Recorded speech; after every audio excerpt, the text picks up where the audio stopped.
Hi, and a very warm welcome to today's exploration of the real meaning of complete well-being. I'm Greg Parry. I'm a well-being specialist and executive coach. And one of the areas that's a little bit sensitive to touch on is an increasing phenomenon that we're experiencing with many clients, something that we're seeing all around the world. And it's a sense of loneliness, which is a little bit of a surprise because we live in such a very busy, crowded world that people often complain that they never have any space for themselves. And yet, this very strange phenomenon of isolation, of feeling separated from everybody else, of loneliness, is one of the contributing factors to a sense of unhappiness, even to burnout and depression.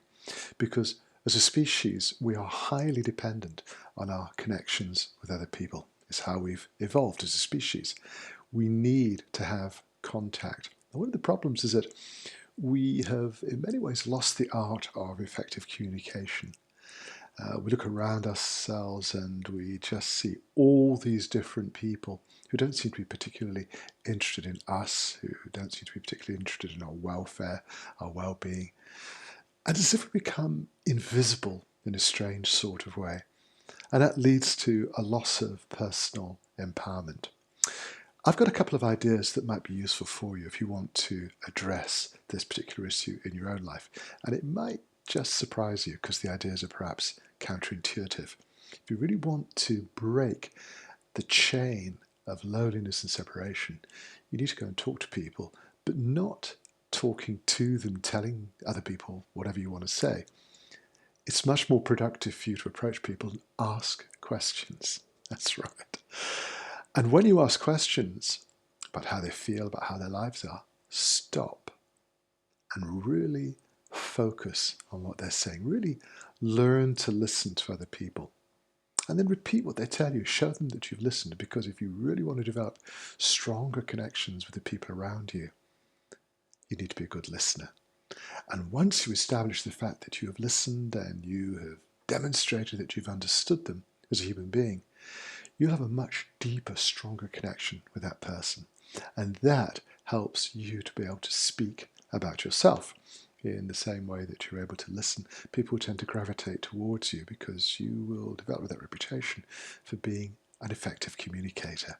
That is a brilliant way to bridge the gap between where you're feeling right now, perhaps a little bit lonely and isolated, and stepping out of your little bubble of perception and contacting other people, just listening to them. It's a brilliant habit to develop. It's fantastic for others, but it's also very helpful for you. I've got another idea, which is also a little bit strange. Throughout our history as a species, there have been many, many traditions which have reminded us that our sense of separation is largely an illusion, that at a deep, deep level, we're all connected. Not just to other humans, but really we're connected to everything. That's a difficult concept to grasp because obviously we are not the tables in front of us nor the screens we're looking at, and yet our conscious minds are very, very effective at limiting our perception, of putting convenient descriptions around everything we perceive. But at a deeper level, a level where the conscious mind is not always completely comfortable, nor I may say always competent, we can develop an incredibly strong sense of being connected with everybody else. This idea isn't limited to other people. It could include inanimate objects as well, that we're connected to everything in the universe. That's quite an interesting concept to develop, because with our mindfulness exercises, when we nudge our perception in a slightly different direction and become aware that we really are connected to everyone around us, the separation evaporates. We feel this deep, natural sense of connection that seems to satisfy a deeper need for belonging. We are part of everything. We realize that the sense of separation is largely an illusion, and that helps us to feel more deeply connected. When you have this kind of connection, you're less likely to be judgmental, you feel less anxious, less afraid. You can smile because, in reality, when you look at the people around you, you're seeing yourself reflected. That's a very powerful concept to consider. Now, if these ideas are interesting or perhaps even stimulating, and you want to make any observations, please feel free to contact me. My email address is in the description below. But in the meantime, well, I'll be back with you tomorrow, but I'm wishing you a wonderful day. Enjoy it to the full.